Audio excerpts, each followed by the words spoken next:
있습니다. 스리랑카는 도시 콜롬보의 교통정체 문제에 대해 비용적인 면을 고려할 때 효율적인 솔루션이 아니라고 판단했습니다. 지난해부터 스리랑카에서는 일본의 기술로 철도 사업이 시작되었지만 한순간에 모든 것이 멈춰서 버리게 된 것입니다. 이것이 어떻게 된 일인지 지금부터 살펴보겠습니다. 2008년까지 일본은 스리랑카에 대한 최대 원조 공여국이었지만 2009년 이후 최대 공여국의 지위는 자본력을 바탕으로 아시아 국가의 공격적인 지원을 펼치는 중국에게 넘어갔습니다. 중국은 1대1로를 만들겠다면서 스리랑카 인프라 구축에 막대한 자금을 빌려주며 입지를 구축하기 시작했습니다. 이 과정에서 스리랑카의 각종 개발 사업은 중국에게 대거 넘어갔습니다. 스리랑카를 포함한 대부분의 저개발 국가들은 중국의 이런 제안을 받아들이며 대부분 감당할 수 없는 채무를 제때 상환하지 못했습니다. 2015년 집권한 스리랑카의 시리세나 정부도 부채를 감당할 수 없어 중국의 국유자산을 매각할 수밖에 없었습니다. 결국 스리랑카는 중국에 진 부채를 갚지 못하고 2016년 남부 한반도타 항구를 중국에 매각하고 99년간 항만 운영권을 중국에게 넘겨야만 했습니다. 게다가 중국은 마탈라 라자팍사 국제공항도 매각하라고 스리랑카에 요구했습니다. 중국은 해군 기지 건설을 위해 항구랑 공항이 필요했기에 이 같은 방법으로 패권군의 야심을 실현시켜 나갔습니다. 이 같은 중국의 속셈이 드러나자 스리랑카에서는 수만 명이 시위를 벌였습니다. 시위대들은 중국의 일대일로를 비판하며 정부가 민의를 배반한 채 국가 자산을 팔아먹었다고 정부의 퇴진을 요구했습니다. 여기에 일본도 가세했습니다. 일본은 중국 이전에 스리랑카의 최대 공여국으로 중국의 패권적인 행태를 비판했습니다. 당시 아베 총리는 중국이 지원을 받는 국가들에게 과도한 부채 부담을 주어서는 안 된다고 말했습니다. 그런데 사실 일본은 스리랑카가 중국에게 피해를 입는 것을 염려하는 것 같았지만 사실 중국이 부채 대신 받은 인프라 시설을 군사 시설로 활용해 자신들이 피해 입는 것을 우려한 것입니다. 그럼에도 일본은 중국을 대신해서 도와주는 것처럼 스리랑카에서 인프라 구축을 해주겠다고 나섰습니다. 그것이 이번엔 중단된 1600억인 규모의 도시교통체계 정비 사업이었습니다. 그런데 이것을 스리랑카가 중단한 것은 일본의 제안이 처음부터 어이없었기 때문입니다. 일본은 스리랑카에서 진행하는 경전철 약 15.7km를 짓는데 1600억엔이라는 돈을 빌려줘서 진행했습니다. 하지만 일반적으로 일본에서 경전철 건설비는 1km당 약 30억엔 정도였습니다. 실제로 일본의 우츠노미야 경전철은 약 15km로 총 사업비가 412억엔이었습니다.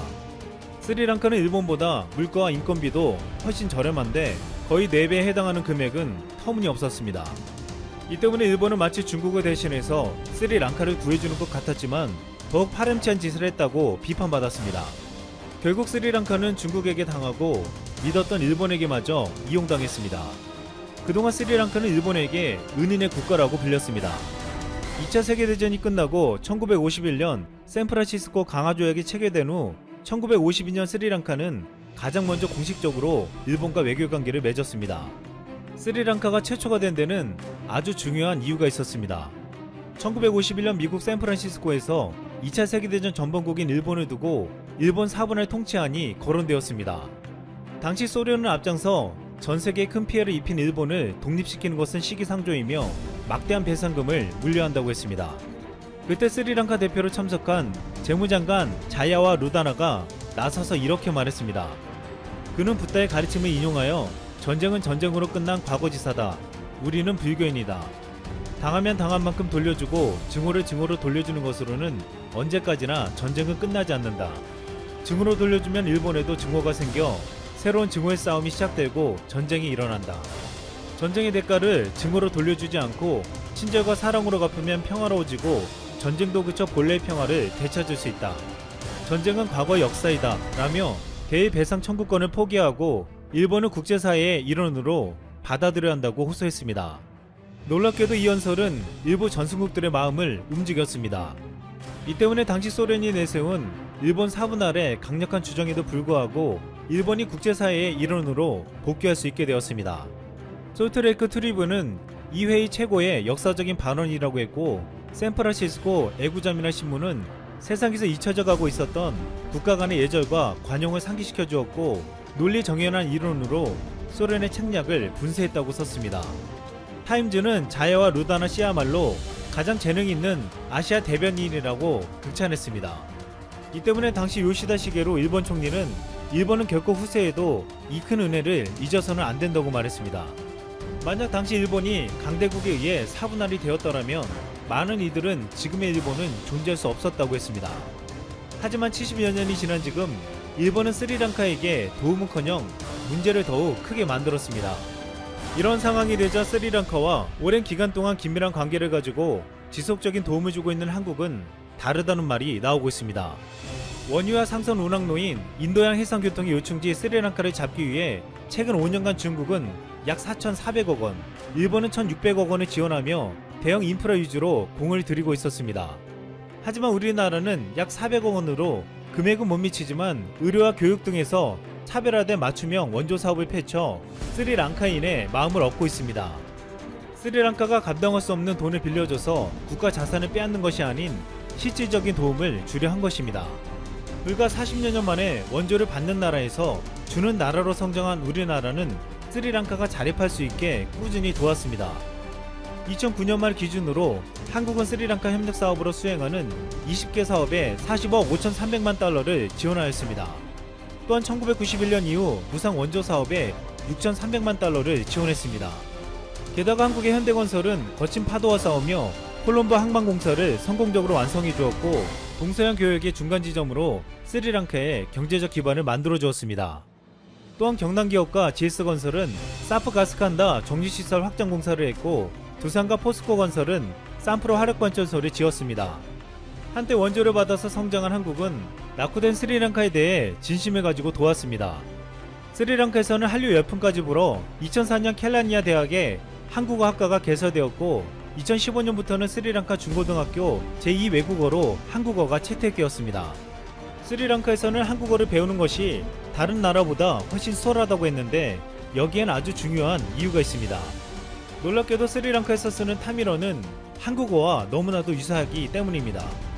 타밀어에도 아빠와 엄마, 할머니, 할아버지라는 말이 100% 일치하고 몸이 아플 때 쓰는 아파와 싸우다라는 말도 정확히 같았습니다. 또한 타밀어에서 엉덩이를 궁디라고도 하고 있습니다. 일부 전문가들은 이 같은 유사점은 약 3000년 전에 우리 한민족의 일부가 그곳에 처음 이주하면서 평화로운 문화를 이루며 살았기 때문으로 보고 있습니다. 이렇게 스리랑카와 우리나라의 관계는 역사적으로도 특별했고 그동안 긴밀한 관계를 유지해왔습니다. 지난 2017년 방한한 스리랑카의 시리세나 대통령은 지난 40년간 한국은 스리랑카의 발전을 위해 많은 도움을 주었고 특히 한국국제협력단을 통해 금융 등 많은 지원을 받았다며 이제 우리는 한국과 스리랑카 수교 40주년을 기쁘게 기념하고 미래를 보면서 양자관계를 더욱 돈독히 만들어야 한다고 생각한다고 말했습니다. 또한 바이러스 감염증 최전선에서 혈투를 벌이며 고생하는 질병관리본부가 오는 12일 드디어 질병관리청으로 승격된다. 더욱 효율적인 체계와 인력 충원에 힘입어 바이러스 방면에 박차를 가할 수 있을 것으로 보인다. 8일 국무회의에서 행정안전부는 질병관리본부를 질병관리청으로 승격하고 보건복지부에 복수 차관을 도입하는 내용의 직제 제정, 개정안이 의결됐다고 밝혔다. 이에 기존 고객질병으로 운영됐던 질병관리청은 569명 늘어난 1476명 규모로 활동을 시작한다. 약 42%의 인력이 보충됐으며 재배치를 제외한 순수 증원 인력은 384명이다.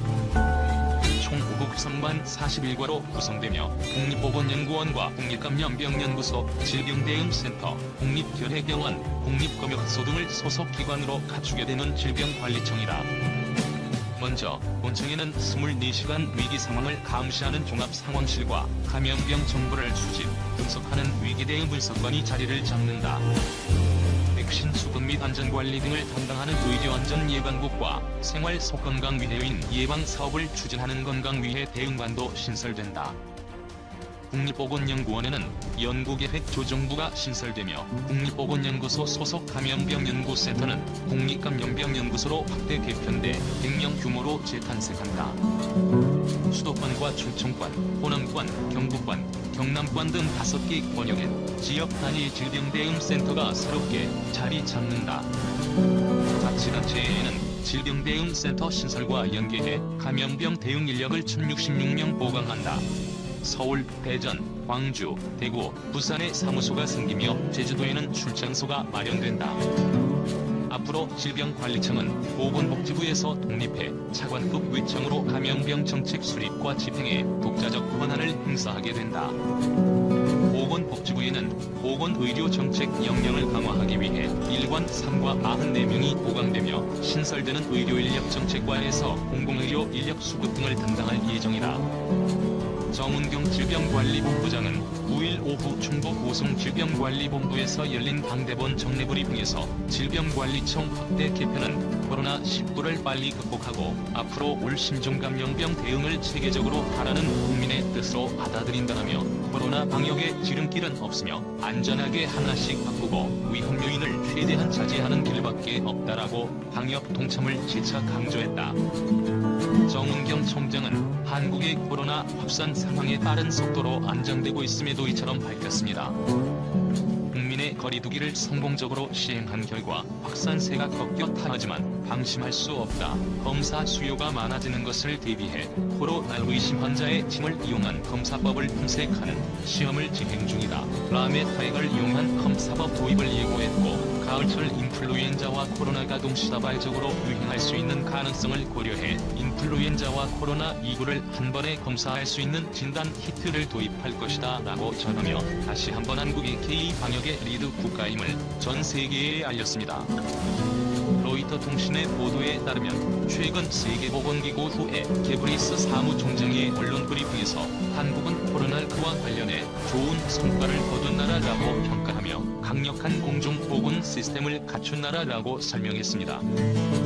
헌재는 중앙방역대책본부 부부무장에 어제 있었던 정례 브리핑에서 이번 달부터는 셀트리온이 다음 달부터는 최씨 60자표 코로나 치료제를 생산하기 시작할 것이라 밝혔습니다. 전 세계를 놀라게 하고 있는 것을 질병관리청뿐만이 아닙니다. 헌재는 부부무장의 셀트리온이 항체 치료제는 지난 7월 17일 신약처로부터 국내 임상 일상 승인을 받았고 이후 일상에 대한 결과를 완료하고 분석하고 있다. 식약처가 인상 계획이 상권 3상을 심사 중이다. 9월 중에는 상업용 황치매 치료제를 대량 생산할 계획이다. 고강조했고 지시 60자의 치료제와 관련해서도 지난 8월 20일 식품의약품안전처가 임상 이상에 대한 시험 계획을 승인했고 현재 6개 의료기관에서 코로나19 확진자들을 대상으로 안전성과 유의성에 대해 확인 작업을 진행하고 있다고 전했습니다. 이 소식이 세상에 공개되지 어차 카르타 포스트는 한국의 셀트리온이 이번 달 곧 치료제의 상업 생산을 시작할 것이다. 이것은 한국의 첫 코로나19 치료제로 영국에서도 임상시험을 진행하고 있더라고 보도하며 개발 속도에 감탄했고 글로벌 제약 및 의약품 뉴스 전문 네이큰 이칼트라이얼스 얼메나 일본은 이렇게 심지어 워렌 버핏 의회에서 역시 1, 3회가 운영하는 비즈니스와 이어가 제3트론에 대해 비중 있게 다루고 있습니다.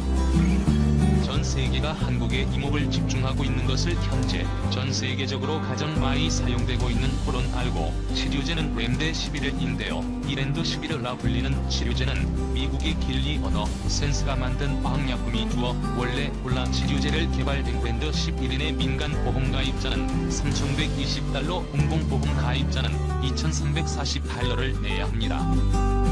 즉 5인에 완전히 회복된다 하더라도 350만 원이 넘는 돈을 내야 하는 것이고 10일 동안 렘데시비르를 투약받게 되며 700만 원이 넘는 돈을 지급해야 합니다. 그렇다고 해서 렘데시비르과 모든 확진자를 100% 살려내는 것도 아닌데 말이죠. 이러한 상황 속에서 한국의 대량 생산을 예고한 코로나 치료제나 렘데시비르처럼 화학약품이 간의 항체 치료제이기 때문에 더욱더 전 세계의 주목을 받고 있습니다.